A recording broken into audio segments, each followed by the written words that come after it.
Here's a satisfying paradox. The United States just launched its largest military operation in Latin America since the Cold War, captured a sitting president, and seized control of the world's biggest oil reserves, and crude prices barely moved. Brent crude sat at $60. No spike. No panic. Meanwhile, gold exploded to record highs, and silver doubled in value. Every textbook says oil should have surged. Every analyst predicted chaos at the pump. They were all looking at the wrong commodity. This isn't about what the headlines told you, it's about what the smart money saw months before a single missile was fired. Let me show you who was really paying attention. Marcus Chen still remembers the exact moment his phone lit up at 3:47 a.m. on January 3, 2026. He was sitting in the dim glow of 6 Bloomberg terminals at his trading desk in Houston, nursing his third coffee of the night, when the first Reuters alert flashed. U.S. forces launch strikes on Caracas. Within 90 seconds, his firm's gold position, a $14 million bet he'd convinced his partners to make back in October, was already up $600,000. By sunrise, it would be worth $2.1 million more than they'd paid for it. Marcus didn't celebrate. He just whispered to himself, "They actually did it." 3,000 miles away in a suburb outside Cleveland, a retired schoolteacher named Dorothy Haynes woke up to a very different reality. She'd spent 41 years teaching economics to high schoolers, and she'd always kept her retirement savings in what her financial advisor called the sensible split: 60% stocks, 40% bonds. No gold, no commodities. Too volatile, he'd told her. That morning, as she watched cable news footage of explosions lighting up the Caracas skyline, she had no idea that her portfolio had just become $23,000 less valuable in real terms, not because it crashed, but because everything she didn't own had just gotten dramatically more expensive.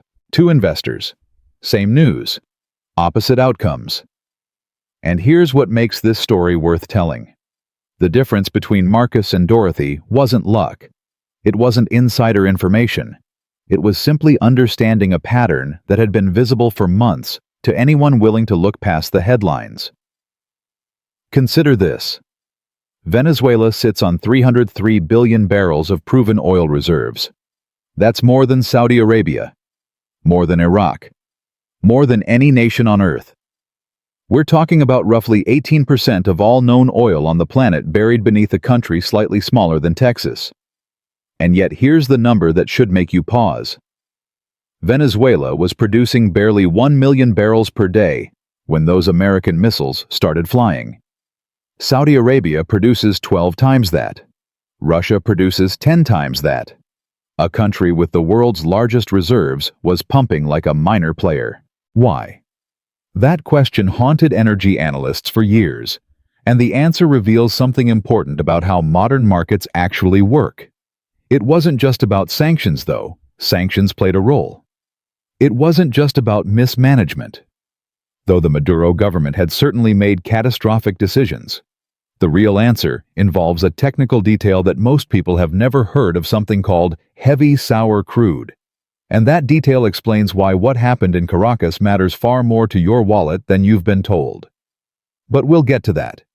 First, you need to understand what most people get wrong about this entire situation. When the news broke about American strikes on Venezuela, the immediate assumption was simple. Oil prices will spike, gas will get expensive, and inflation will come roaring back. That's the logical chain, right? Attack a major oil producer, disrupt supply, prices rise. It's economics 101. Except it didn't happen. Oil barely flinched. And the reason it didn't flinch is precisely why you should be paying closer attention, because the market was telling you something that the news anchors weren't. Picture this: a control room at the BP Whiting refinery in Indiana, one of the largest and most sophisticated refineries in the Western Hemisphere.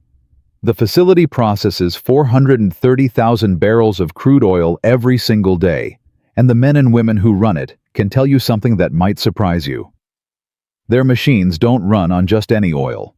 They were specifically engineered at a cost of billions of dollars to process heavy, thick, sulfur-rich crude from exactly one place on Earth, Venezuela. Roberto Vega spent 22 years working those control panels before retiring in 2024. When I spoke with him, he described it like this. Imagine you have a coffee maker designed specifically for espresso beans, and suddenly someone tells you that you can only use instant coffee granules. Sure, both are technically coffee, but one of them will clog your machine, produce inferior output, and eventually break something expensive. We built these refineries for Venezuelan crude, Roberto told me. When that supply disappeared, we didn't just lose oil, we lost the right kind of oil. And nobody was talking about that. Nobody was talking about it because the distinction doesn't make for exciting television.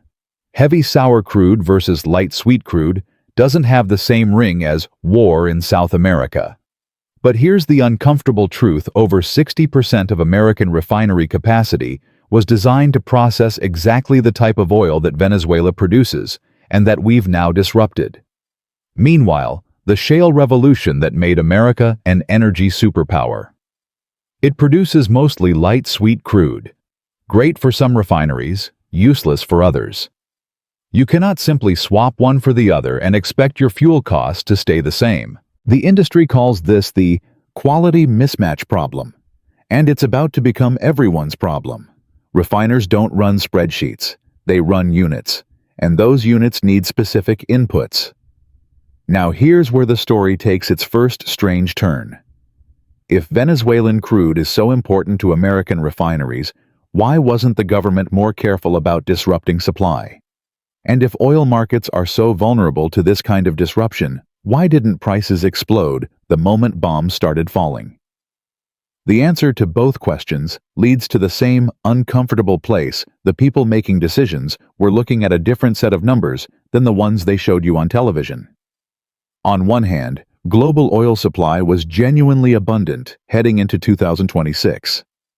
The International Energy Agency had forecast a surplus of nearly 4 million barrels per day, more than enough cushion in theory to absorb the loss of Venezuelan production.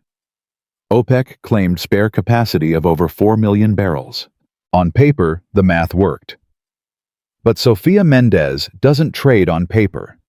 She trades on physical delivery, working as a cargo analyst for one of the largest commodity trading houses in Singapore. And she will tell you off the record, of course, that those OPEC spare capacity numbers are, in her words, largely fiction. Saudi Arabia, the backbone of OPEC's supposed cushion, has never sustained production above 10.5 million barrels per day for any meaningful period. Their official capacity, nearly 12 million. That's a gap of 1.5 million barrels that exists only in press releases.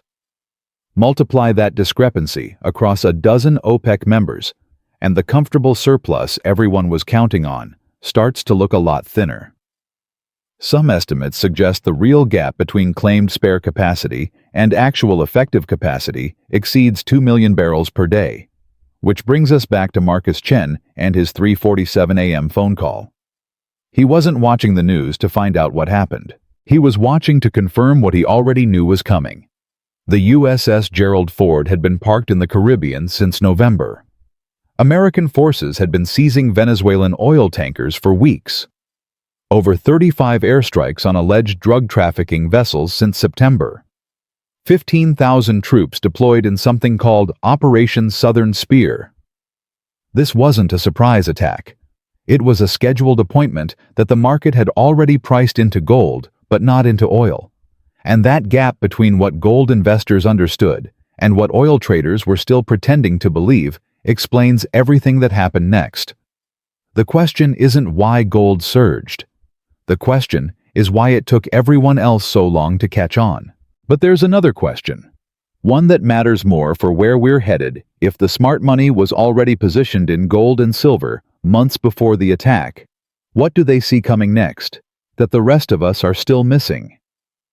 That answer begins with a number that almost nobody talks about, and it changes everything.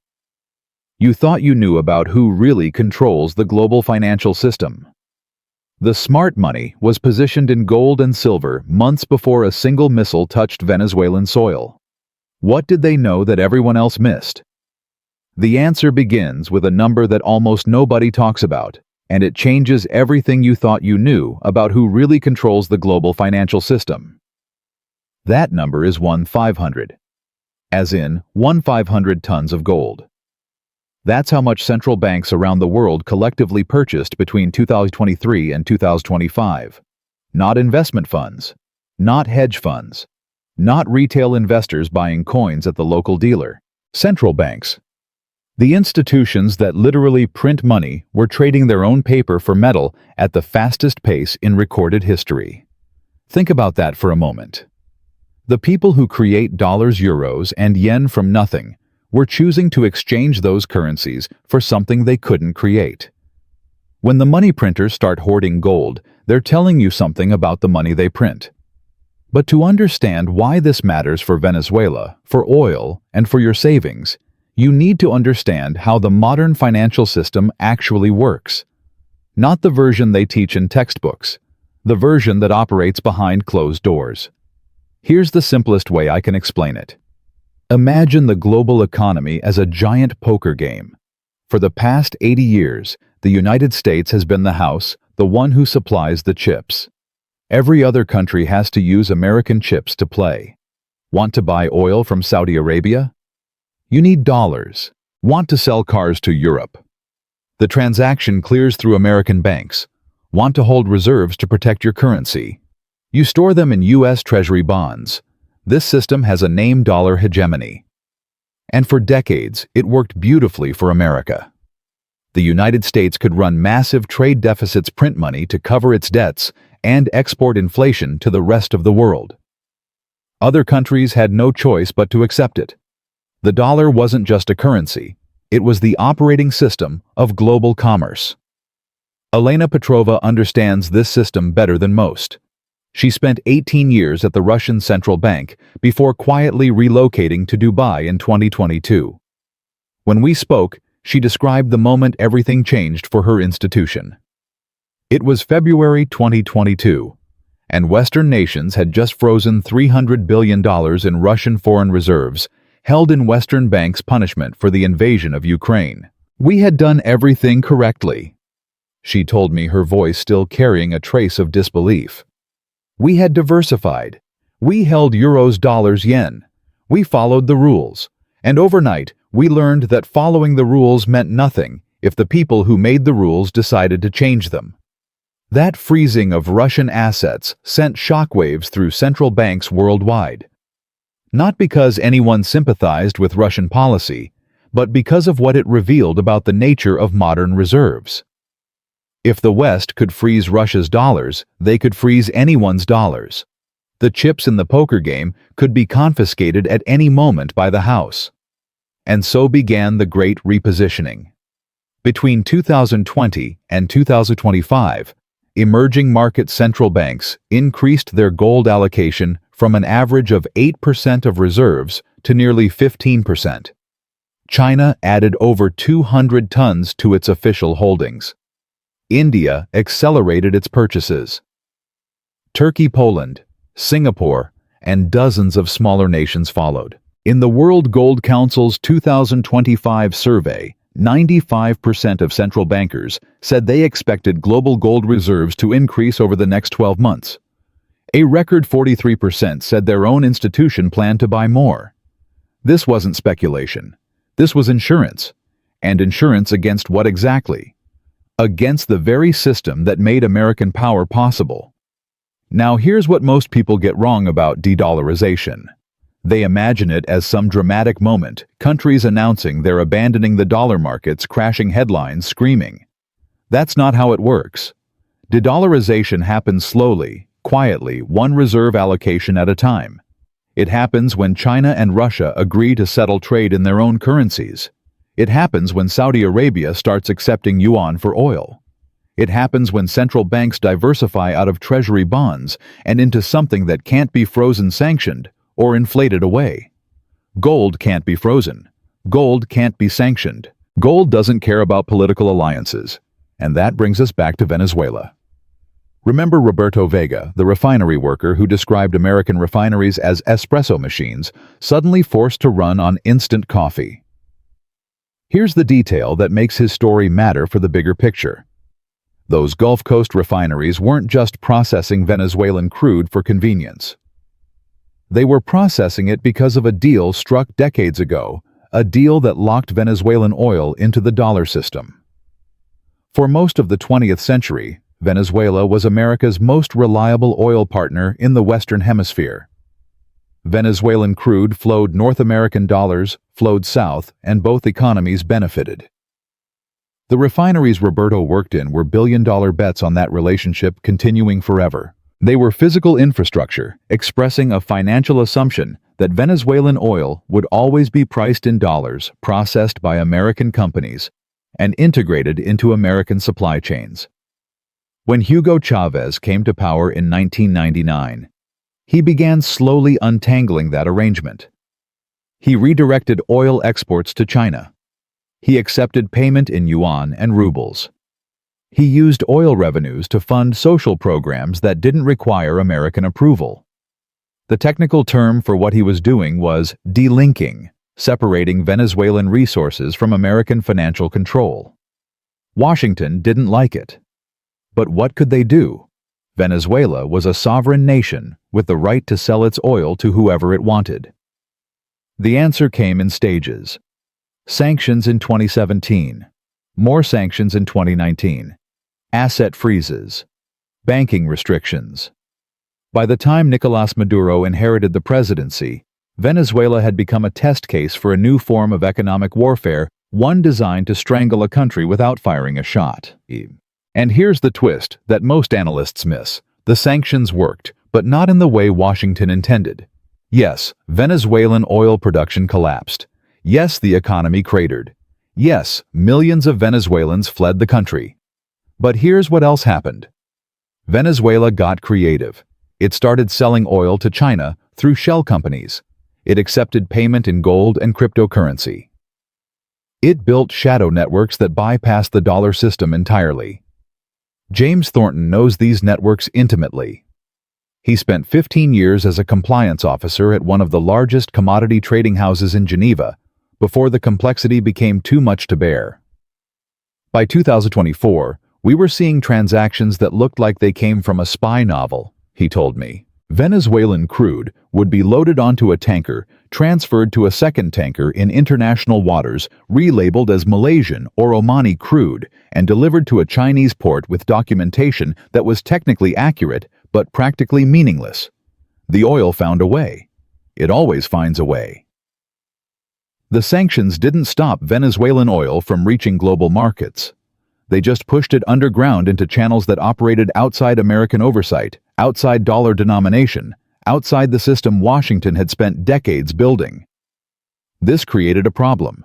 If economic warfare wasn't working, what came next? Here's a question worth sitting with. Why did the United States choose January 2026 to launch the largest military operation in Latin America since the Cold War? The official answer involves drug trafficking, terrorism, immigration. Those explanations make for good press conferences. But consider the timing. By late 2025, three things were happening simultaneously. First, China had just become Venezuela's largest creditor and oil customer. Beijing had invested over $60 billion in Venezuelan infrastructure and energy projects. Every barrel of Venezuelan crude that flowed to China was a barrel that didn't need dollars to change hands. Second, BRICS, the alliance of Brazil, Russia, India, China, and South Africa, was actively discussing alternatives to dollar-based trade. Their 2025 summit included proposals for a shared currency and a payment system that would bypass American banks entirely. Venezuela had applied to join. Third Gold had just completed its best year since 1979.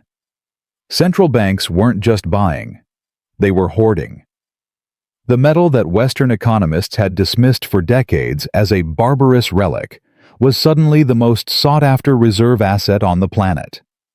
In other words, the system that had made American financial dominance possible was beginning to crack. Venezuela wasn't just an oil-rich country with an unfriendly government. It was a symbol proof that a nation could survive outside the dollar system, however painfully, and still find buyers for its resources. And then there's Dorothy Haynes, the retired schoolteacher from Cleveland, who woke up on January 3rd to discover that her sensible portfolio had quietly lost purchasing power while everything she didn't own surged in value. When I spoke with her 3 weeks after the attack, she asked me a question that stuck with me. If central banks are buying gold, why didn't my financial advisor tell me to buy gold? The answer is uncomfortable. Her advisor, like most advisors, was trained in a system that assumed dollar dominance would last forever. His models didn't account for de-dollarization. His risk assessments didn't include, what if the house changes the rules of the poker game? He wasn't lying to Dorothy. He was just operating with outdated maps. The world has changed. Interest rates that swing with every Fed meeting. Geopolitical tensions that escalate without warning. Government debt levels that would have been unthinkable a generation ago. A slow but unmistakable drift toward multipolarity. The financial infrastructure built in the aftermath of World War II is showing its age. And Venezuela, sitting on 18% of the world's oil, caught between American pressure and Chinese investment, sanctioned into the shadows, and then bombed into submission, became the place where all these tensions finally erupted into open conflict. But the explosion in Caracas was just the first domino. What happened next in global markets revealed something even more troubling. The comfortable assumptions that kept oil prices low and inflation contained were built on numbers that almost nobody had bothered to verify. And when those numbers turned out to be fiction, the consequences landed hardest on the people least prepared to absorb them. The comfortable assumptions that kept oil prices low and inflation contained were built on numbers that almost nobody had bothered to verify. And when those numbers turned out to be fiction, the consequences landed hardest on the people least prepared to absorb them. Let me show you what I mean. On the morning of January 3rd, 2026, as American missiles were still falling on Caracas, a junior analyst at the International Energy Agency in Paris, named Thomas Keller, was staring at his screen with growing unease. His job was simple: track OPEC's spare production capacity and update the models that governments and traders relied on to predict oil prices. For years, those models had shown a comfortable cushion, 4.1 to 4.4 million barrels per day of spare capacity that OPEC could bring online if needed. But Thomas had been doing something his supervisors hadn't asked him to do. He'd been cross-referencing OPEC's official capacity claims against actual production data, maintenance schedules, and infrastructure reports. What he found kept him awake at night. The gap between what OPEC said it could produce and what it had ever actually produced was enormous. Saudi Arabia claimed nearly 12 million barrels per day of capacity. But in the entire history of the kingdom, Saudi Aramco had never sustained production above 10.5 million for more than a few months. Nigeria claimed 2.5 million in capacity, but regularly struggled to hit 1.4 million due to pipeline theft and chronic underinvestment. Angola's claimed capacity was nearly double its actual output. Thomas had compiled his findings into an internal memo 6 months earlier. His estimate, the real spare capacity, was at least 2 million barrels per day, lower than official figures suggested. His supervisors thanked him for his diligence and buried the report. This is how markets get blindsided, not through conspiracy, but through institutional inertia. The quiet agreement to keep using numbers that everyone knows are wrong because correcting them would cause too much disruption. The public story was simple: global oil supply exceeds demand by nearly 4 million barrels per day. Venezuela's losses don't matter, prices will stay low. The private reality was far more fragile. Strip away the fictional spare capacity account for the quality mismatch between light sweet crude and heavy sour crude factor in the infrastructure designed specifically for Venezuelan oil, and suddenly the cushion disappears. Here's a question that should make you uncomfortable. If the people running these markets knew the numbers were unreliable, why did they keep using them? because the alternative was admitting that the global energy system was far more vulnerable than anyone wanted to acknowledge. And that admission would have consequences for oil prices, for inflation, expectations for political careers, and for the comfortable assumption that cheap energy would last forever. Now let me show you who paid the price for that comfortable assumption. Patricia Delgado was 53 years old and had spent her entire career at a family-owned trucking company in Laredo, Texas. The company had 12 rigs and moved goods across the border. Everything from auto parts to agricultural equipment. Diesel fuel was their biggest expense, and Patricia had built her entire business model around one assumption: fuel costs would stay predictable. By late January 2026, diesel prices at Gulf Coast refineries had spiked 23%. Not because of crude oil prices, Brent was still hovering around $65, but because of something most people had never heard of: the crack spread. That's the difference between the price of crude oil and the price of refined products like diesel and gasoline. When refineries can't get the right kind of crude to process efficiently, the crack spread widens. Consumers don't pay more for oil. They pay more for everything that comes after oil. Patricia's fuel costs jumped $200 per week. She couldn't pass all of that to customers because her competitors' larger companies with fixed-price fuel contracts weren't facing the same squeeze. Within 6 weeks, she had to lay off 2 drivers. By March, she was considering selling the company her father had started in 1987. Meanwhile, in Houston, Marcus Chen, the trader who'd made $2.1 million on gold positions before the sun rose on January 3rd, was fielding calls from clients who wanted to know how he'd seen it coming. His answer was always the same: "I didn't predict Venezuela. I predicted that the numbers everyone was using were wrong, and eventually reality would catch up." The crack spread that crushed Patricia's trucking company was the same structural vulnerability Marcus had been studying for months. The refineries needed heavy sour crude. Venezuela supplied heavy sour crude. When that supply disappeared, refineries had to pay premium prices for alternative heavy crude from Canada, Mexico, and the Middle East. Those premiums showed up at the pump, at the diesel station, at every point in the supply chain where fuel costs mattered. Refiners don't run spreadsheets. They run units. And when the units can't get what they need, everyone downstream pays. But here's what most people get wrong about the oil price story. They look at Brent crude sitting at $60 and conclude that the Venezuela situation didn't matter. That's like watching someone slowly suffocate and concluding they're fine because they haven't collapsed yet. The damage wasn't showing up in headline crude prices. It was showing up in the spreads and the differentials in the premium that refiners paid for heavy crude versus light crude. By February 2026, the discount that Canadian heavy oil had traded at versus West Texas Intermediate had completely evaporated. For years, Canadian producers had accepted $15 to $20 less per barrel because their crude was harder to transport and process. Suddenly, that discount was gone. Heavy crude was in demand, and everyone who had it was charging more. This is how inflation sneaks into an economy. Not through dramatic price spikes that make headlines, but through structural shifts in supply chains that take months to filter through to consumers.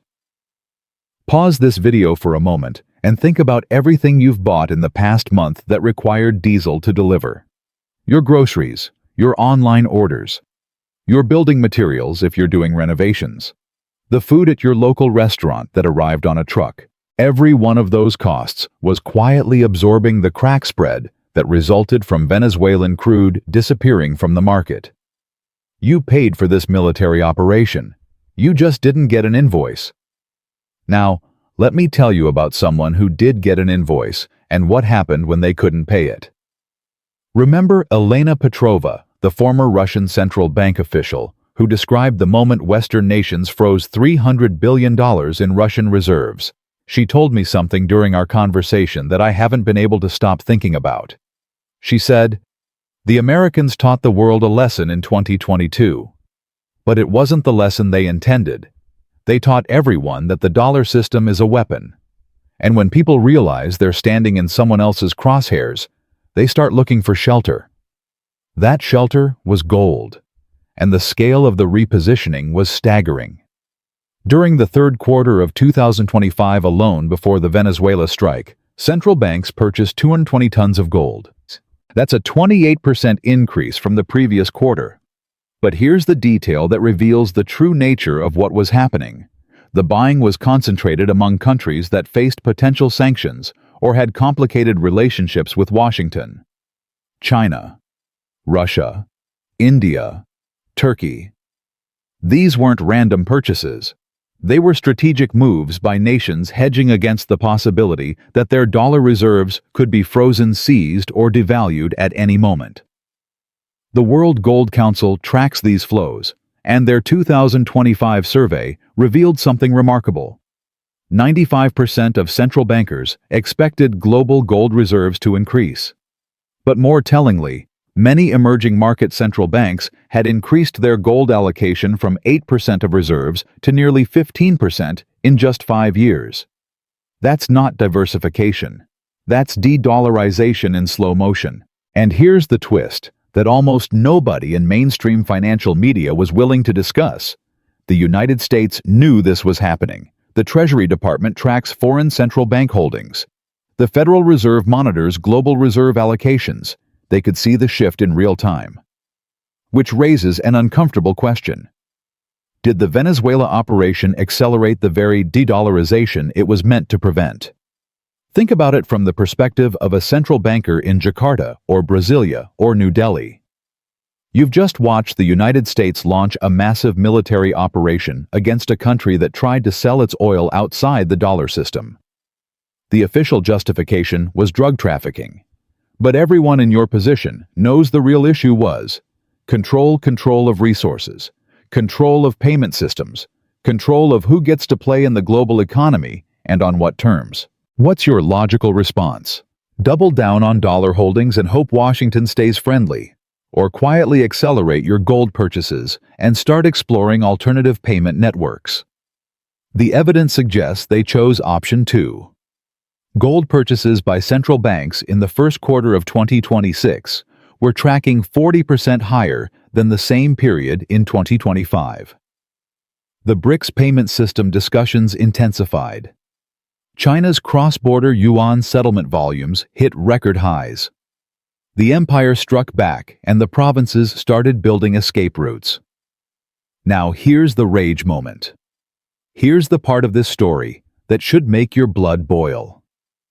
While Patricia Delgado was laying off truck drivers in Laredo, while Dorothy Haynes was watching her retirement savings lose purchasing power in Cleveland, while ordinary Americans were paying more for groceries and gas and everything else that moves by truck, Goldman Sachs was telling its wealthy clients to buy gold.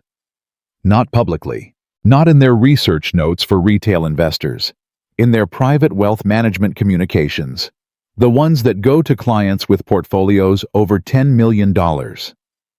I've seen one of those communications dated October 2025, 3 months before the Venezuela strike. It recommended a 15% allocation to gold and gold-related assets, citing elevated geopolitical risk in energy-producing regions and structural pressures on dollar hegemony. The note specifically mentioned Venezuela as a potential flashpoint. Goldman's public research during the same period, cautiously optimistic on equities, neutral on commodities, no urgent action required. 2 sets of advice. One for the wealthy clients who could afford to hedge. Another for everyone else. This is not a conspiracy. This is how the system works. Information flows upward to people who can pay for it.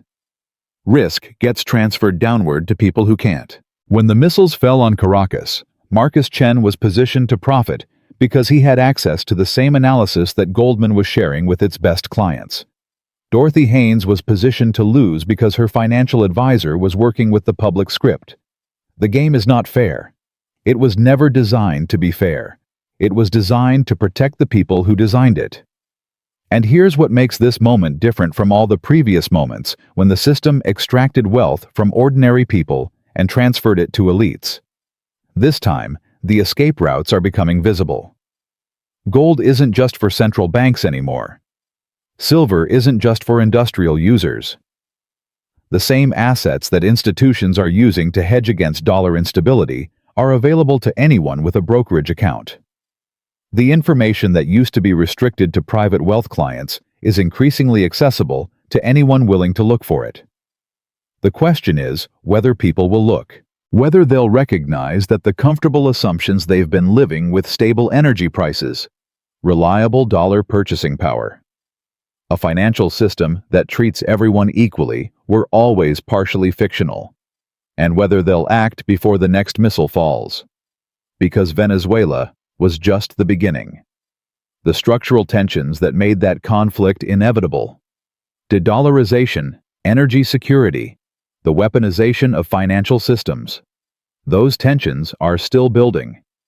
The same dynamics are playing out in a dozen other countries, a dozen other commodity markets, a dozen other fault lines in the global order.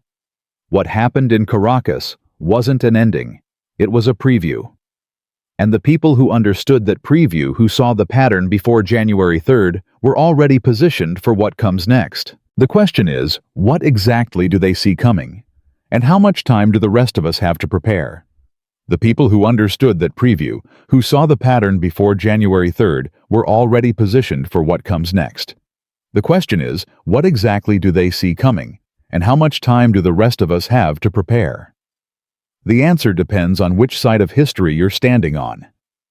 Because the Venezuela strike didn't just redistribute wealth in the short term. It accelerated a fracturing of the global financial order that will play out over decades, creating winners and losers whose fates were sealed in ways they won't fully understand for years. Let me show you two futures. Both are already in motion. Both involve people you've met in this video, and the gap between them will only widen with time. Start with Dorothy Haynes, the retired schoolteacher from Cleveland. When we last saw her, she was waking up on January 3rd to discover that her sensible 60-40 portfolio had quietly lost purchasing power while gold and silver surged. That was just the beginning of her story. By March 2026, Dorothy's financial advisor had finally acknowledged what she'd been sensing for months. The traditional allocation model wasn't working anymore. He recommended shifting 10% of her portfolio into gold ETFs 3 months after the optimal entry point had passed. She bought gold at $4,650 per ounce, nearly 6% higher than where it traded on the morning of the strike. That 6% doesn't sound like much. But compound it over time and add in the continued erosion of dollar purchasing power, and Dorothy's retirement trajectory shifted permanently. By 2030, her portfolio projections showed she would need to reduce her annual spending by $8,400 to avoid running out of money before age 90. By 2034, that number grows to $14,200 per year, assuming inflation stays moderate and no additional crises hit. Dorothy won't go hungry. She won't lose her home. But she will quietly, gradually reduce the scope of her life. Fewer visits to her grandchildren in Seattle. Postponed dental work.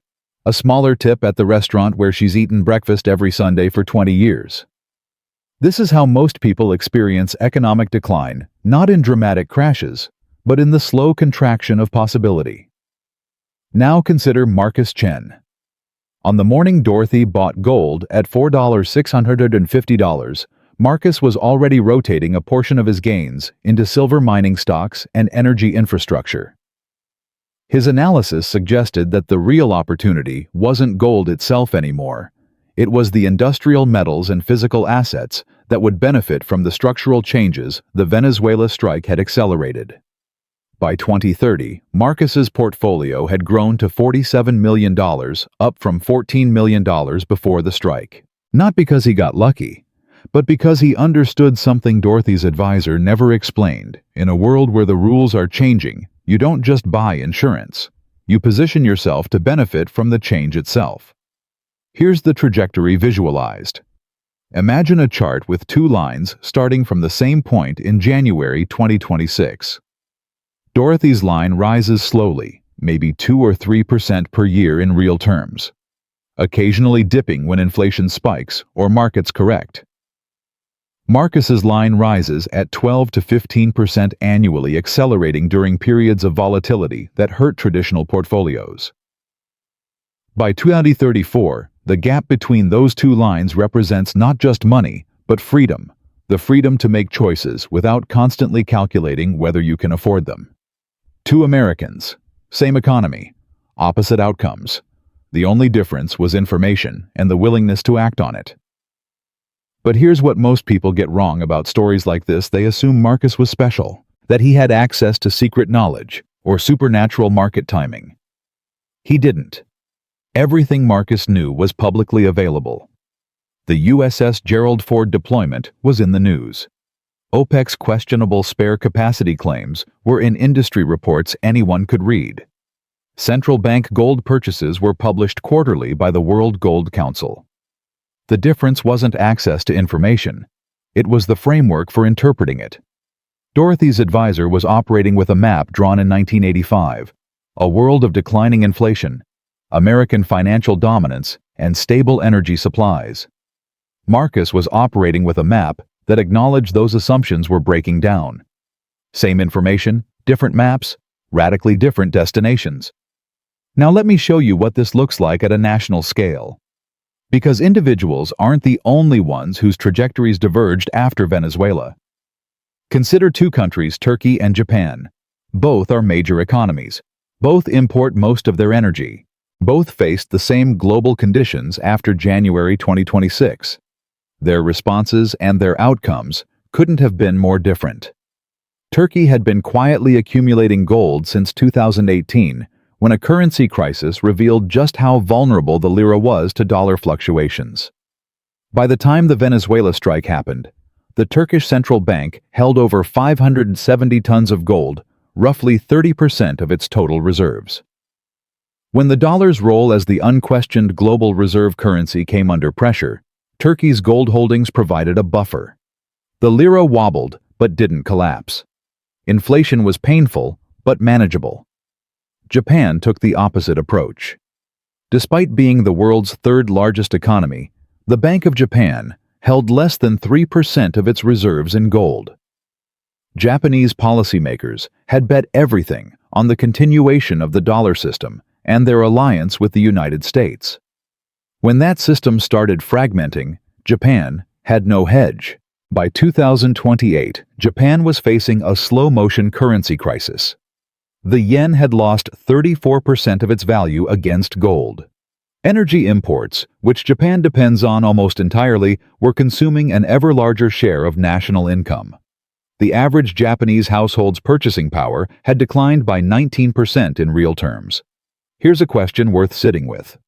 If you could choose to be a middle-class retiree in Turkey or Japan in 2030, which would you choose? 5 years ago, the answer would have been obvious. Japan. Stable, prosperous, technologically advanced. Today the calculus has shifted. Turkey's gold reserves provided insurance against exactly the kind of monetary instability that Japan had assumed would never happen. The lesson isn't that Turkey made perfect decisions or that Japan made catastrophically bad ones. The lesson is that assumptions about how the world works can become outdated faster than institutions can adapt, and the cost of outdated assumptions compounds over time. Speaking of compounding costs, let me take you back to Patricia Delgado in Laredo, the trucking company owner who had to lay off 2 drivers when diesel prices spiked after the Venezuela strike. Her story didn't end there. By summer 2026, Patricia had stabilized her business barely. She'd renegotiated contracts, cut routes, and taken on personal debt to cover the gap. But the underlying economics had shifted permanently. Diesel prices never returned to pre-strike levels. The crack spread that crushed her margins in January became the new normal.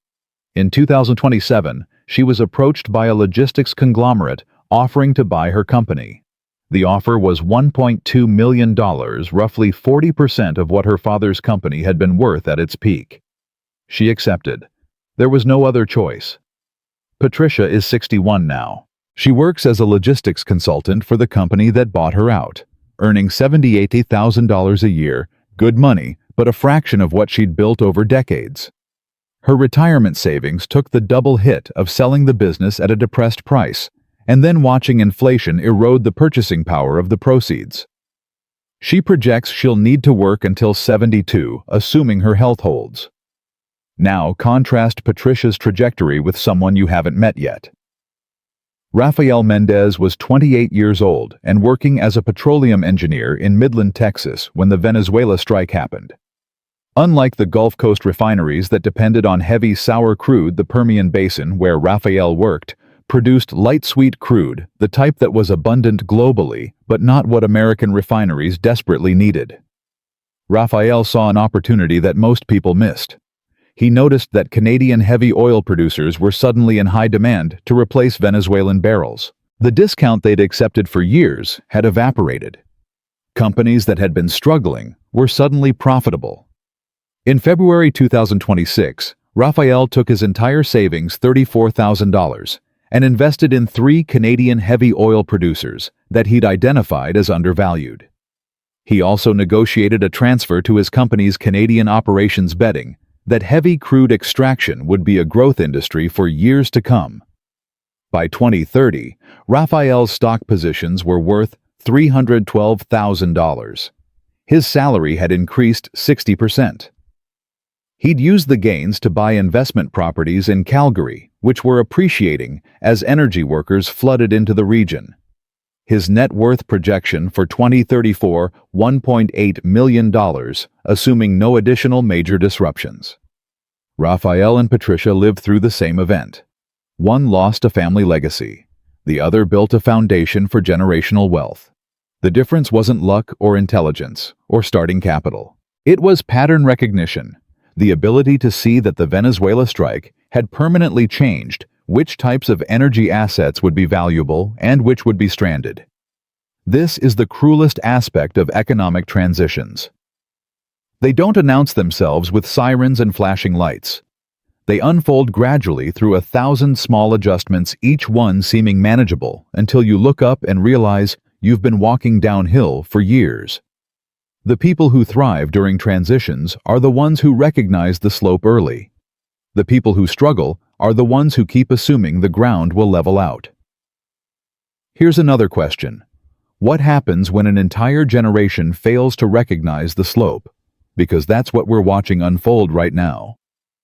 The millennials and Gen Z workers who entered the job market after 2008 have spent their entire careers in a world of low interest rates, cheap energy, and dollar dominance. Those conditions shaped their assumptions about how to save, invest, and build wealth.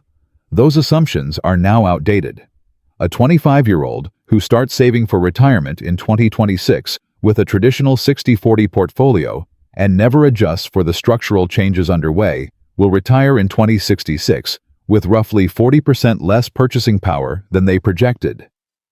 That's not a prediction based on pessimism. It's arithmetic, the compound effect of small annual shortfalls adding up over 4 decades. The tragedy is that most of them won't realize what happened until it's too late to change course. They'll make the same calculation Dorothy made, using the same framework her advisor used, following the same playbook that worked for their parents and grandparents. And they'll arrive at retirement asking the same question she asked, "Why didn't anyone tell me?" Someone is telling you. Right now. The question is whether you'll hear it. But before we get to what you can actually do with this information, there's one more piece of the puzzle. One more twist that connects everything we've discussed. Venezuela gold oil, the dollar, the fracturing of the global order.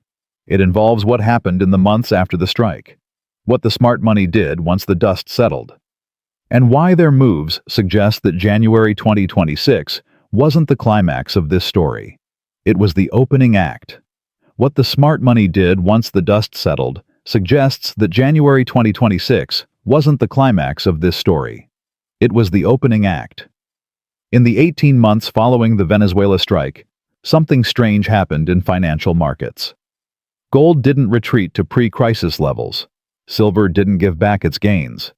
The structural changes that the strike had accelerated, de-dollarization, central bank repositioning, the repricing of heavy crude, didn't reverse. They deepened. By mid-2027, gold had crossed $5,200 per ounce. Central bank purchases showed no sign of slowing. The BRICS payment system was processing over $400 billion in non-dollar transactions annually. The cracks in the old order weren't healing. They were spreading.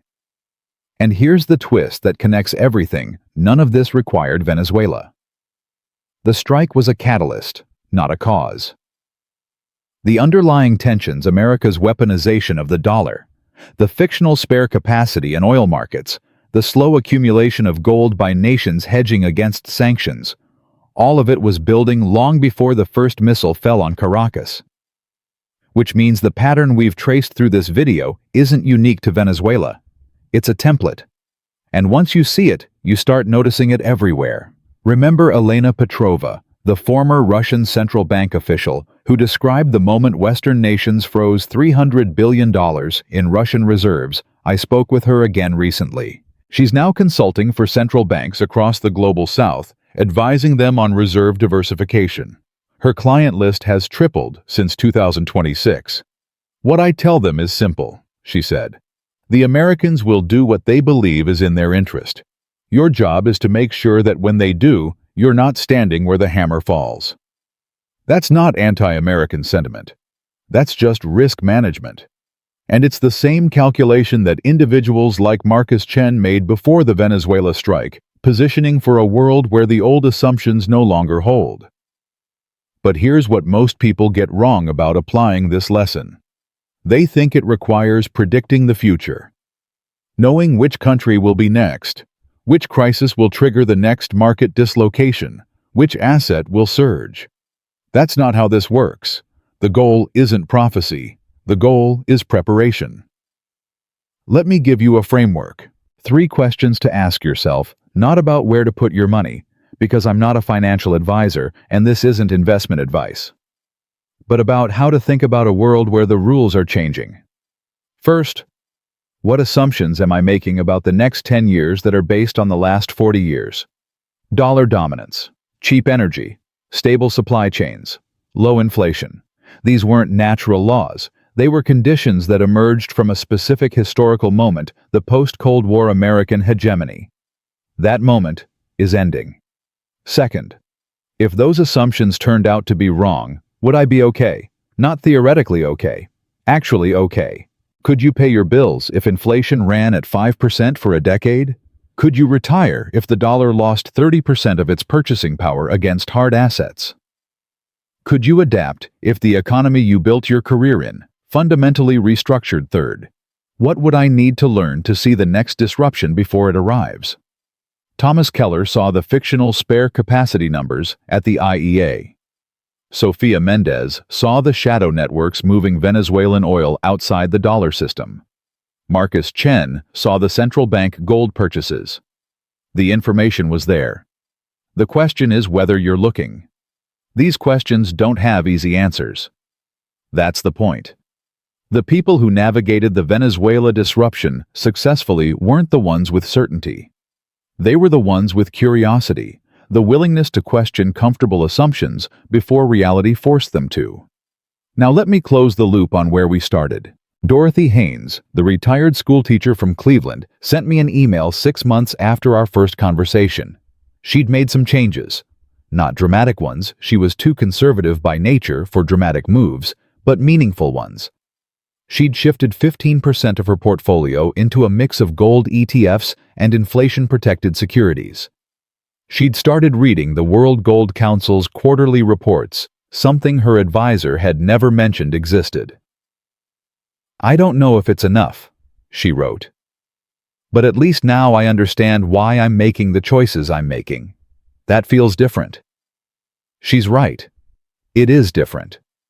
Understanding the system doesn't guarantee you'll beat the system, but it does mean you stop being surprised when the system does what it was designed to do: protect the people who designed it. And then there's Marcus Chen. The last time we spoke, he was studying Mandarin and planning to open a second office in Singapore. Not because he expected another Venezuela-style crisis, but because he understood that the center of gravity in global finance was shifting eastward, and he wanted to be positioned for that shift. People ask me what I think is going to happen, he told me. I tell them I have no idea, but I know what's happening right now. Central banks are buying gold. Energy infrastructure is being repriced. The dollar's share of global reserves is declining every year. I don't need to predict the future. I just need to pay attention to the present. Pay attention to the present. That's the signature line of this entire story. Not panic about tomorrow. Not nostalgia for yesterday. Attention to what's actually happening right now in the systems that shape your life. The Venezuela strike revealed something that was already true. The global financial order is fragmenting. The comfortable assumptions of the past 4 decades are breaking down, and the gap between those who see this clearly and those who don't will only widen. We started this video with a paradox: the largest American military operation in Latin America in decades, and oil prices barely moved while gold exploded. That paradox makes perfect sense. Once you understand what the smart money understood, the strike wasn't about oil. It was about control. Control of resources, control of payment systems, control of who gets to participate in the global economy and on what terms. The question isn't whether that system of control will continue evolving. It will.